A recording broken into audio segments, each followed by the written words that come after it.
My name is Darian Lowe, 48 years old, senior systems architect at Navison Systems. For nearly 2 decades, I built the bones of that company invisible, efficient, and silent. I never raised my voice in meetings. I never argued when credit slipped away.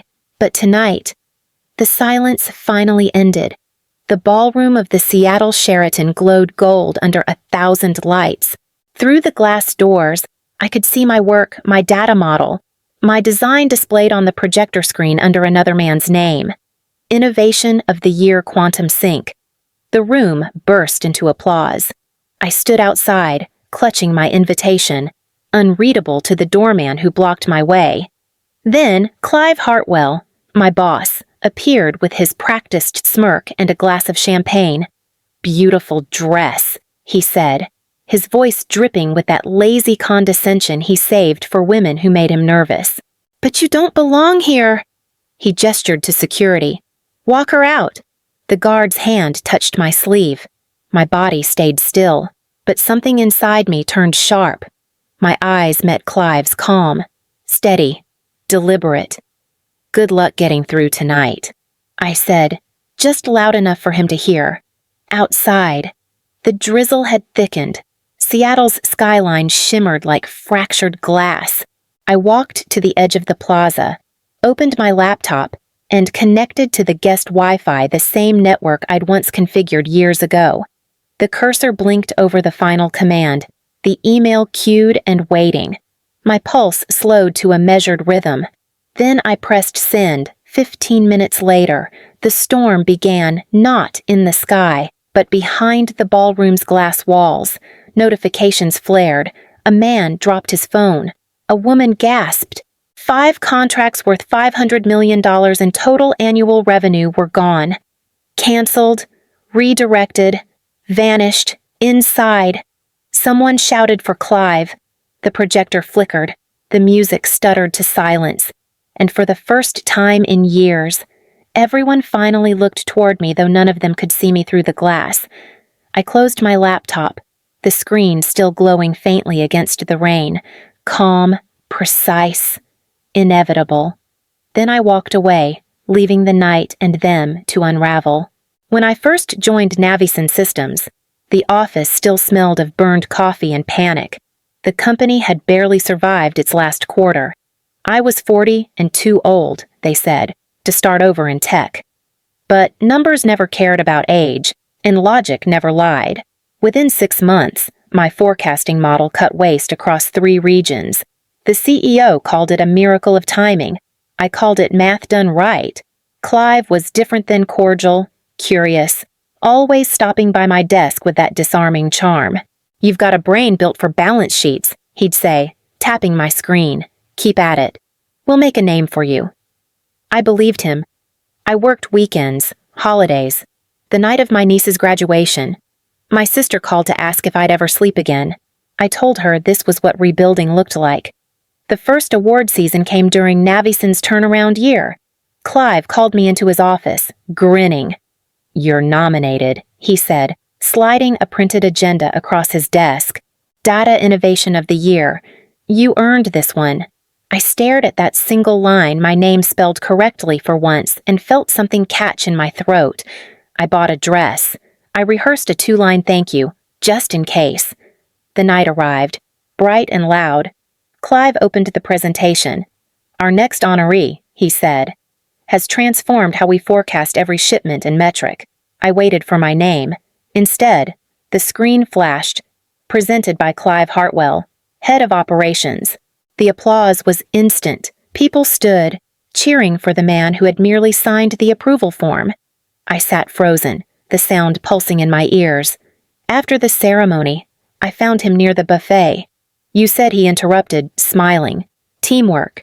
Darian. It's all about optics. You'll understand." I did understand. That was the night I learned how easily brilliance could be repackaged, how quietly a woman could disappear in her own work. I went home, deleted my thank you speech, and wrote a new kind of promise to myself, one that didn't need applause to be real. I still remember the smell of burnt projector dust the morning it happened. The quarterly review had been moved to the main boardroom glass walls, 12 executives, and a fresh pot of coffee none of them would touch. I sat in the back row, the quiet observer I'd trained myself to be. When Jordan Vale walked in, the room actually brightened. 26. Loud. Too confident for someone who had been there barely 2 months. He plugged in his laptop, flashed a nervous smile, and said, "I'd like to present our new logistics optimization suite, Quantum Sync." My throat went dry. The title slide appeared, and I saw it instantly: my structure, my equations, my color-coded logic tree.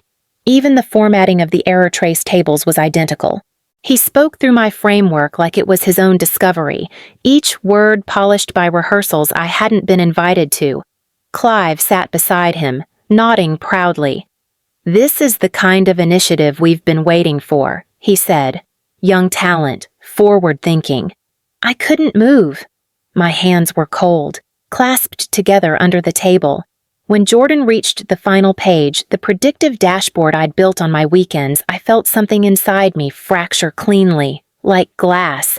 After the presentation, Clive caught my eye in the hallway. "Good work on the back-end support," he said. "We all rise together." I wanted to ask who exactly we was, but my voice didn't make it past my teeth. That night, I stayed long after the office lights dimmed.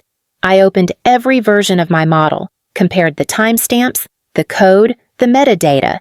Each file carried my initials, buried in the notes proof no intern could erase. By midnight, I had everything: archived drafts, emails, revision logs. I labeled the encrypted drive Vault 9. When I pulled the flash drive from the port, I realized my hands had stopped shaking. They had taken my work.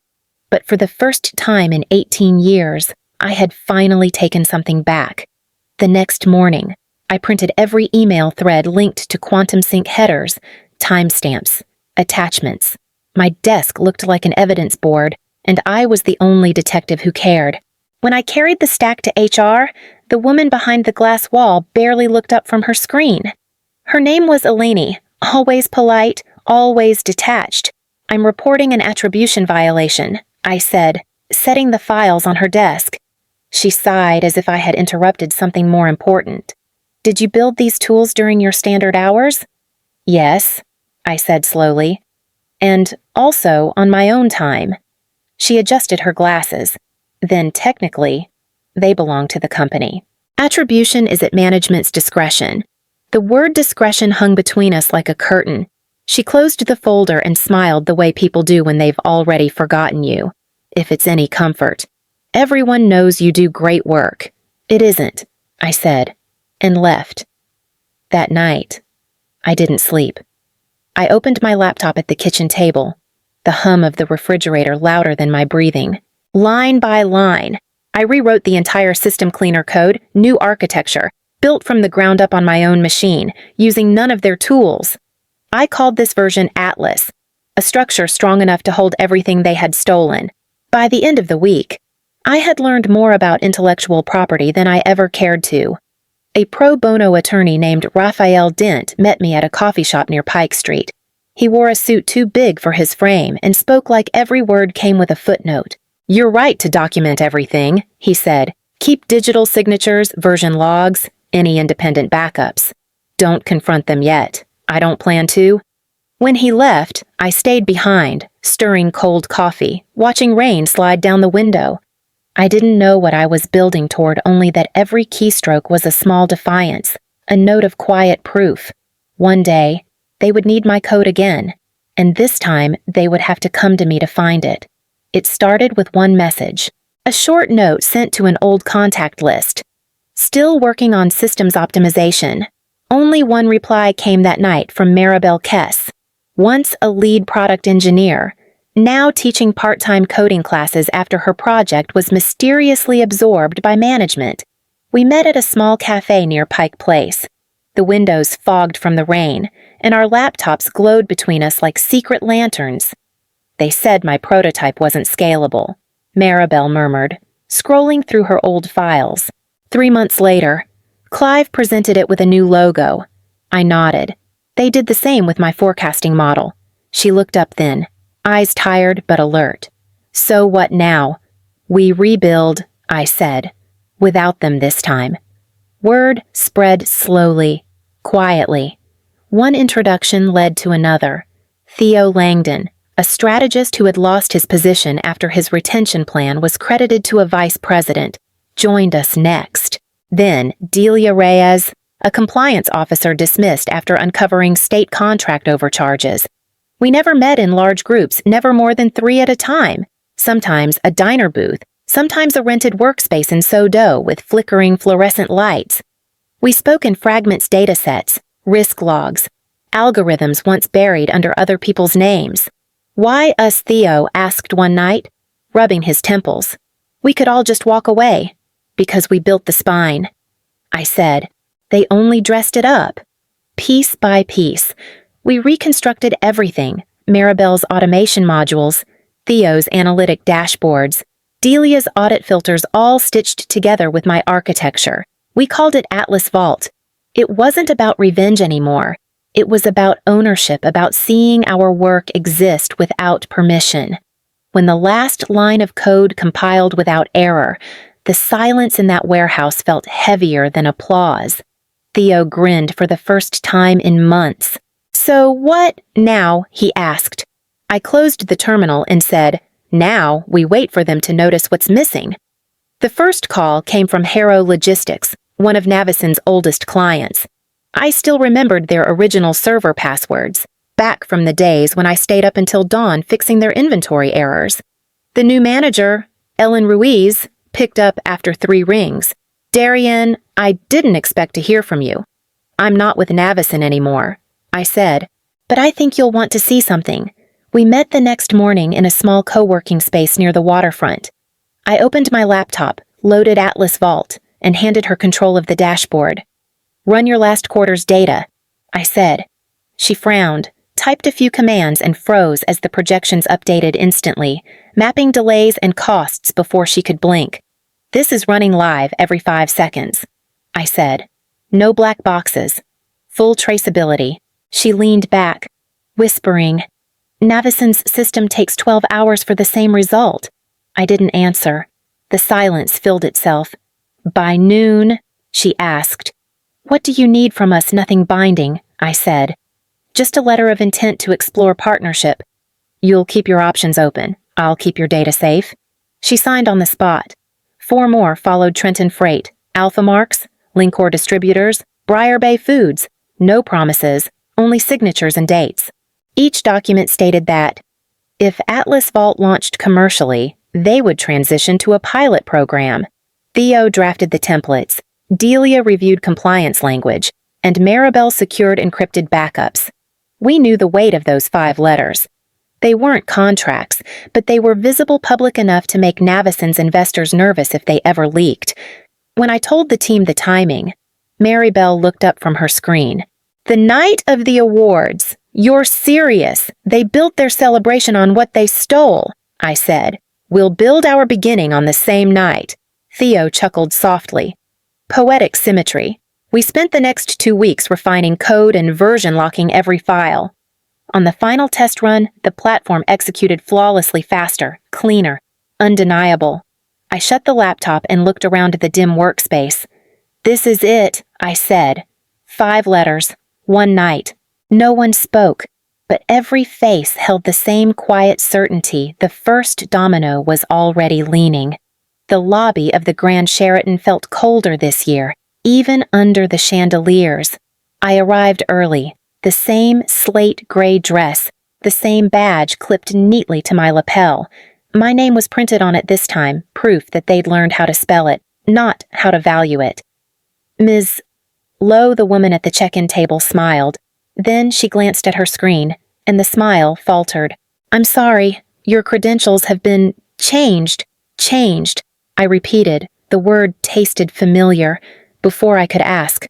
Clive Hartwell appeared behind her, bow tie crooked, confidence polished. Beautiful dress, he said again, just like last year. But you don't belong here. I met his gaze. History has a short memory. Clive. He smirked. Security. 2 guards moved closer. One reached for my elbow, polite but firm. I stepped back and lifted my bag from the table. "No need," I said. "I remember the way out. Outside." Seattle's rain dripped steady against the awning. I found a small corner near the glass doors, set my bag down, and opened the laptop. The guest Wi-Fi connected instantly, the same network I had built years ago when the company was still running on borrowed code. The cursor blinked over the draft email, 5 client notices, 5 letters of intent, 5 termination triggers waiting for release.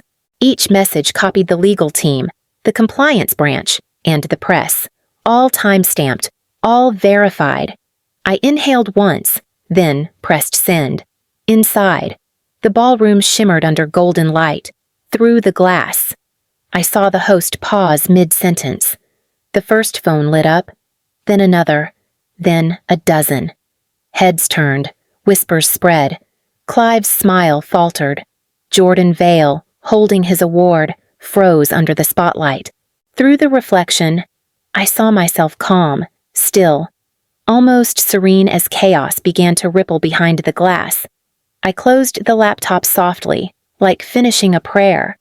Then I turned and walked away, the sound of rain and distant voices blending into something quiet, almost peaceful.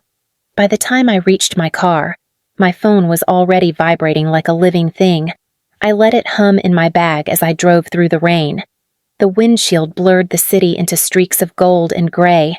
When I finally looked, there were 12 missed calls, 5 from unknown numbers, 3 from HR, and 4 from Clive. I parked under the awning of my building, the engine still running. The phone rang again. I answered.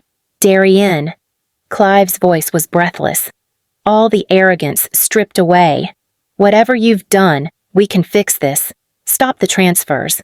We'll renegotiate." I kept my tone level. They weren't transfers, Clive. They were choices. "You're jeopardizing everything you built." "I built it. You jeopardized it."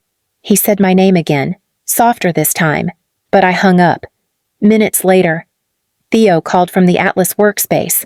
"One of the clients is wavering," he said. "Briar Bay. Their legal team's getting cold feet. If they pull back, the others might follow." "Patch me through," I said. A man's voice came on the line. "Briar Bay's operations head, Ms. Lowe. This situation is volatile. We're being threatened with litigation for breach." "You're not breaching," I said. "Your letter of intent only states intent. If Navison's counsel wants to intimidate you, let them put it in writing. I'll forward our compliance clauses within the hour." He hesitated. "And if this collapses, then you'll still have a cleaner system and a clear conscience, but it won't collapse." After he hung up, I opened my laptop again. The clock read 2:30 in the morning. I rewrote the legal framework line by line, making sure every signature, every clause, every timestamp aligned with federal compliance language. At dawn, my inbox chimed 5 confirmations, including Briar Bay's, all final. Theo texted one word: secured. I exhaled, the kind of breath that feels years overdue. Outside, the rain had stopped, and the glass towers across the street glowed faintly in the new light. For the first time in a long time, the silence around me didn't feel empty. It felt earned. 3 days after the storm, I was back at our new workspace, a converted freight hub overlooking the harbor. The smell of paint still lingered. Theo was setting up routers, Maribel fine-tuning code. The air buzzed with quiet purpose. That's when the glass door opened and Clive Hartwell walked in. No announcement, no call ahead, just his polished shoes clicking against the concrete floor. Theo looked up, startled. I nodded for him to keep working. Clive's suit was immaculate, but his eyes looked like someone had drained the certainty out of them. "Impressive setup," he said, scanning the rows of monitors. "You built all this, fast." "I had time," I said. He walked closer, lowering his voice. "I'm here off the record. The board wants resolution. We're prepared to offer full reinstatement director level, your own division, stock options, the works." I closed my laptop and leaned back in my chair. An hour ago, I wasn't worth a seat. Now you want to buy the table. Clive smiled faintly. the way men do when they think charm can erase history. It was a misunderstanding, Darian. Things moved too quickly. Optics, I cut him off. You called security on me. He hesitated. That was protocol. It was humiliation. For the first time, he looked uncertain. We can fix this. You and I, we built that company together. No, I said quietly. I built it. You put your name on it. He straightened, something brittle returning to his tone. Be careful. Darian. Success fades faster than outrage. Then you'd better move quickly. I said, yours is fading fast. He stared at me for a long moment, the kind of silence that used to make me shrink. This time, it didn't move me at all. Finally, he extended his hand. I hope you reconsider. I already did, I said, without touching him. He left without another word. The door shut behind him, and the echo felt final, like the end of a language I no longer needed to speak. 3 months later, Atlas Vault had already outgrown our small workspace. 19 clients, 3 new engineers, investors calling instead of avoiding us. The noise of progress replaced the silence I used to work in, and for the first time in years, it felt like the right kind of noise. When the invitation arrived from the Pacific Supply Chain Summit, I read it twice. The theme was Emerging Systems of Tomorrow. The keynote slot had been reserved for Clive's name. Once upon a time, now. It bore mine. The morning of the summit. I stood backstage with a headset mic clipped to my collar. Through the curtain, I could see faces I recognized, people who once turned away when I spoke. Their eyes were on the stage now, waiting. The coordinator whispered, "Ready when you are, Ms. Lowe." I walked out to the podium. The lights were warm, the silence complete. My heart didn't race, it simply steadied, like it had been waiting for this moment all along. They told me to wait outside. I began, so I built the door.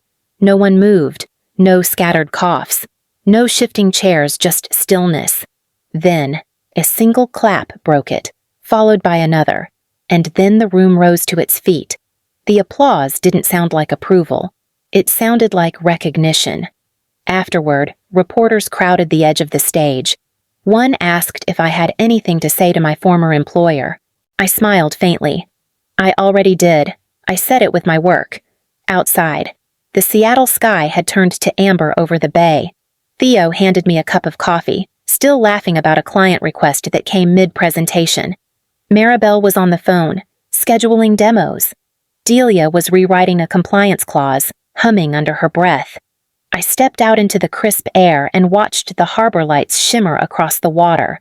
For the first time, I wasn't waiting to be seen. I had built the stage myself, and this time, I wasn't giving the microphone back.